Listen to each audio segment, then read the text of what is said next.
como lidar não só com a bagunça, mas como lidar com aquela organização extrema que pesa nos nossos ombros, que pesa pra gente. E isso é muito importante porque existe uma ligação profunda entre a nossa postura na vida, a bagunça da casa, a organização dos ambientes e o que a gente vive nas nossas memórias e emoções. Isso é essencial. Não adianta você organizar os ambientes se você não se organiza internamente, se você não cuida daquelas memórias e emoções que sustentam a desorganização da casa.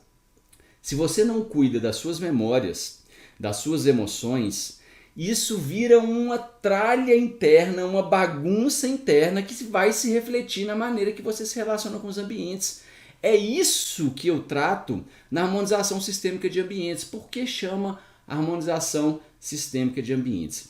Porque a maneira que a gente lida com os nossos conjuntos de vínculos, o que são conjuntos de vínculos?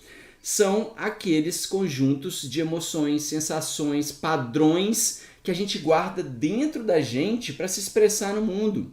E é dessa maneira que a gente aprende a morar nos nossos ambientes físicos também, a partir dos conjuntos de vínculos que estão lá dentro de nós. E se a gente começa a acumular essas emoções, sensações, sentimentos e deixar eles excluídos lá no nosso subconsciente, o que acontece, gente?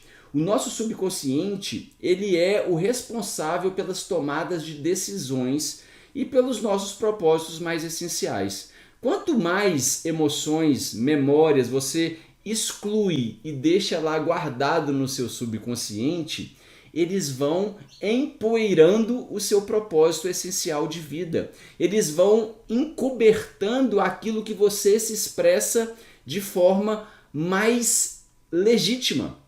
E isso torna uma bagunça, se torna um quarto da bagunça, um acúmulo que vai se refletir na sua relação com os ambientes. Então isso é essencial. Se você não consegue lidar com as emoções, não olha para elas e vai acumulando elas na sua vida, com o tempo você vira o próprio quarto da bagunça. Você vira um conjunto de sensações e emoções dentro de você. Lembrando, gente, que a bagunça para você pode ser não a bagunça para o outro. Então, às vezes você mora com o filho, com o marido, com a esposa, com os pais, e para uma pessoa uma coisa é bagunça, para outra não é.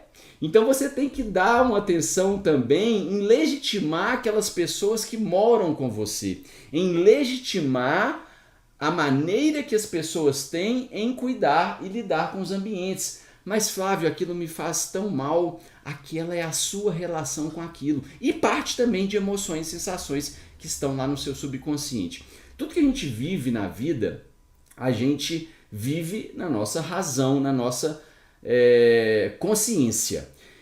E aquilo que a gente não consegue lidar fica guardado lá no subconsciente. Aquilo que a gente lida também, mas são emoções positivas. Porém, as emoções que não são positivas e sensações, elas ficam guardadas lá e normalmente a gente não quer acessar elas, a gente quer excluir da nossa vida.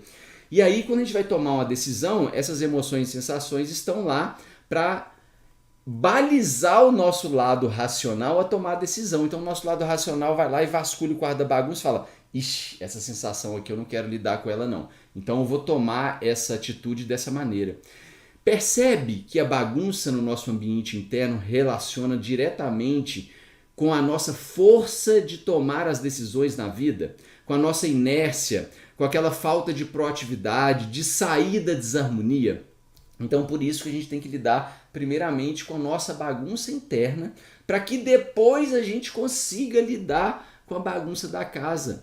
Gente, não adianta. Quem já arrumou uma gaveta 300 vezes em casa e ela sempre fica bagunçada? Quem já arrumou o sótão ou o porão da casa ou o armário e não consegue manter isso organizado? Por quê? Porque você não está mudando o padrão interno daquilo que você acumula dentro de você e está mudando só a parte física. E isso eu falo exaustivamente lá na minha formação para os meus alunos, para quem me segue aqui no YouTube e também lá no Instagram. Não adianta mudar as partes físicas. Não adianta organizar bagunça se você não muda o padrão que te faz acumular, que te faz desorganizar a casa e os ambientes. Isso é harmonização sistêmica de ambientes. Aquela harmonização onde a gente lida só com os ambientes fisicamente, ela se torna alopática, sintomática. Por quê? Porque o ambiente ele é um resultado, um reflexo daquilo que a gente vive internamente. Então, se você não muda o seu padrão de acumulação, de desordem interna, não adianta mexer fisicamente nos ambientes, assim como não adianta pintar a parede, colocar plantinha. Isso pode dar um chacoalhão em você. Claro, ajuda. São a via de mão dupla, mas não resolve aquilo que faz, que sustenta a desorganização da casa.